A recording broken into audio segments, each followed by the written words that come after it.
اس video میں باقاعدہ شیخ مجیب الرحمان سے ملایا گیا معاملات کو، اور اس کے بعد 2-3 دن جو ایسی ہرزہ سرائی کی مہم چلی کہ جیسے یوں لگتا تھا کہ پورا یوم تکبیر کے موقع پر اصل جو وجہ ہے وہ فوج کو رگیدنے کی بات ہے، وہ مماثلت ہی کوئی نہیں تھی 71 کے واقعات کی، شیخ مجیب الرحمان کی اور 26 مئی کی. تو اس ویڈیو سے میرے خیال بہت سارے معاملات کنفیوز ہوئے ہیں.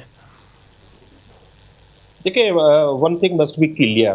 نمبر 1، وہ خان صاحب کے پرسنل اکاؤنٹ سے وہ ویڈیو یا وہ بیانیہ جو بھی ہے وہ اپلوڈ ہوا ہے، وہ وہاں پر موجود ہے، اور وہ اکاؤنٹ خان صاحب کا ہے، اور پاکستان تحریک انصاف آفیشیل نے بھی اس کو ری ٹویٹ کیا ہے. تو اس سے پیچھے ہٹنے کی یا اس کے بیان بازی میں کوئی مس انڈرسٹینڈنگ تو ہو سکتی ہے، لیکن پاکستان تحریک انصاف کا یہ موقف ہے کہ 1971 سے بہت سارے معاملات ملتے ہیں. اس وقت بھی مجیب کا جو ایک پولیٹیکل مینڈیٹ تھا، جو عوام نے اس کو مینڈیٹ دیا تھا، اس کو قبول کرنے سے انکار کر دیا. ایک فرد واحد نے اس کو اپنے اقتدار کو طول کرنے کے لیے سب کچھ کیا. لیکن لال چند صاحب اس وقت میں اگر آپ کو مجھے اجازت دیں تو 1971 میں جو کچھ تھا اس سے مماثلت میرا نہیں خیال بنتی ہے. آپ کی اس وقت ایک صوبے میں حکومت ہے، آپ کا 100 MNA اس وقت جو ہے قومی اسمبلی میں موجود ہے، آپ کے 20 کے قریب سینیٹر موجود ہیں، آپ کی پنجاب میں نمائندگی ہے، آپ کی سندھ میں نمائندگی ہے، شاید بلوچستان میں نہیں ہے. اس وقت تو مینڈیٹ تسلیم نہیں کیا گیا، اس کا تاریخی پس منظر اور ہے. آج تو آپ کی پریزنس موجود ہے، سارے اداروں میں موجود ہے. آپ سپریم کورٹ میں جاتے ہیں، آپ ہائی کورٹ میں جاتے ہیں، ریلیف ملتا ہے جہاں ممکن ہوتا ہے. تو یہ کیسی مماثلت ہے؟ آپ کس طرح کی مماثلت دے رہے ہیں آپ؟ دیکھیں، ہم اس کو ایک پولیٹیکل اینگل سے دیکھتے ہیں کہ اس وقت بھی جو میں نے پہلے آپ کو کہا، مجیب اکثر جیت چکا تھا، مجیب کی اکثریت تھی. اس وقت اگر مجیب کو حکومت بنانے دی جاتی تو اس طرح کے حالات شاید پیدا نہ ہوتے اور پاکستان متحد رہتا.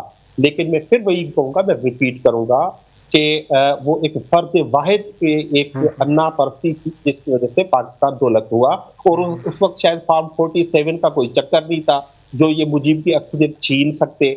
ہماری یہاں تو آپ کہتے ہیں کہ اسمبلی میں موجود ہے، ہم اسمبلی میں موجود نہیں ہیں.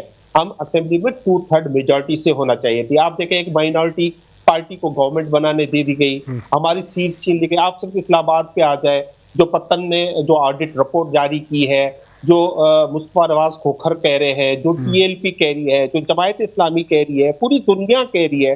آپ نے تو IMF کی جو ایک رپورٹ آئی اس میں انہوں نے کہا کہ پاکستان تحریک انصاف نے زیادہ ووٹ لیے لیکن حکومت کسی اور نے بنائی.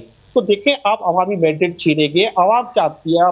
آپ دیکھیں کہ جو ریزرو سیٹوں کا معاملہ لگا ہوا ہے سپریم کورٹ میں، تو جی مخصوص سیٹوں کا معاملہ بھی لگا ہوا ہے، اور یہ جن سیٹوں کا آپ تذکرہ کر رہے ہیں اسلام آباد کی سیٹوں کا، وہ بھی کورٹس میں موجود ہے. اور اگر واقعی ثابت کر دیا تو ڈیفینیٹلی کورٹ جو ہے وہ فیصلہ دے گی. آخری چونکہ وقت میرے پاس کم ہے، توجہ دلانا چاہوں گا آپ کی میں حیدرآباد کی صورتحال کی طرف. حیدرآباد میں جہاں پاکستان پیپلز پارٹی کی 15 سالوں سے حکومت ہے، وہاں میونسپل کمیٹی بھی ان کے پاس موجود ہے، بلدیاتی ادارے موجود ہیں، صوبائی حکومتیں موجود ہیں. وہاں ایک بڑا سانحہ ہوا ہے، 10 کے قریب افراد اب تک جو ہے وہ جہاں بک ہو چکے ہیں. ایک کسی غیر قانونی طور پر گیس بری جاری تھی. تو اس پہ آپ چونکہ سندھ میں رہتے ہیں، سندھ کی نمائندگی بھی کرتے ہیں، اس واقعے کو کیسے دیکھتے ہیں آپ؟ سر دیکھیں، سب سے پہلے تو میں اس کو گہرے رنج و غم کا اظہار کرتا ہوں کہ بچوں کی جانیں گئی ہیں. وہ بھی ایک برابر میں مدرسہ تھا، وہاں پہ وہ پڑھتے تھے، گنجان آبادی کا علاقہ تھا. لیکن سوال یہ نہیں ہے، سوال یہ ہے کہ سندھ میں نہ صرف یہ واقعہ ہوا ہے، روزانہ اغوا کے واقعات ہوتے ہیں. گھروں میں ڈاکو داخل ہو کے بچوں کو اٹھا کے لے جاتے ہیں، اور وہ ان کے پیرنٹس جو ہے اس کو مغوی کو چھڑانے کے لیے رینسم دیتے ہیں. کراچی کو آپ دیکھیں، ہزاروں کے تعداد میں روزانہ وارداتیں ہوتی ہیں، اور ماں باپ کے اکلوتے نوجوانوں کو قتل کر دیا جاتا ہے. یہ ساری بیڈ گورننس ہے پاکستان پیپلز پارٹی کی سندھ میں. کل ہی ایک آپ نے دیکھا کہ جو فارورڈ اینٹی کرپشن کے چیئرمین تھے، ان کا ایک بیان آیا کہ اینٹی کرپشن کا جو ڈپارٹمنٹ ہے ایک پرائیویٹ شخص چلاتا ہے اور وہ مہینے کے 7 کروڑ روپے بٹورتا ہے.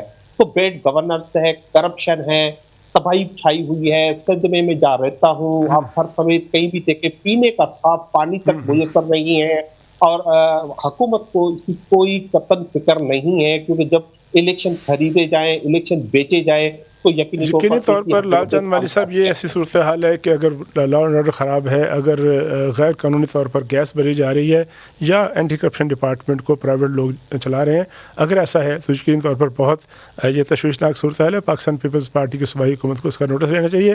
لال چند مالی صاحب، آپ کا بہت شکریہ کہ آپ ہمارے ساتھ رہے اور آپ نے پاکستان تحریک انصاف کی نمائندگی